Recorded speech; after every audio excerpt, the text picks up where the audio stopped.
Hey guys, welcome back to Drew Tutorial. So I'm going to show you what's the difference between deleting threads versus deactivating threads.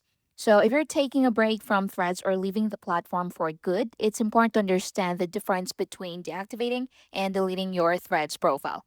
So they may sound similar, but they have very different results. So deactivating your threads profile, this is the best option if you just want to take a break. So, when you deactivate your threads profile, your profile becomes hidden from other users. You can reactivate anytime by simply logging back in.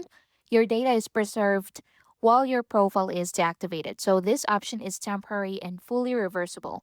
While deleting your threads profile, deleting is for users who want to permanently remove their threads presence. So, when you delete your threads profile is permanently removed. Your posts, replies, and other threads activity are deleted after the deletion process is completed. You'll typically have a waiting period before the deletion becomes permanent, so during which you can cancel by logging back in. Once completed, your threads profile and its data cannot be recovered. So deleting your threads profile does not delete your Instagram account. Threads and Instagram are now managed separately, so allowing you to remove your threads profile without affecting Instagram.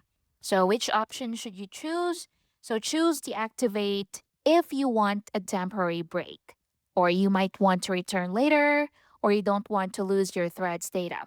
Now, choose delete if you're sure you no longer want your threads profile.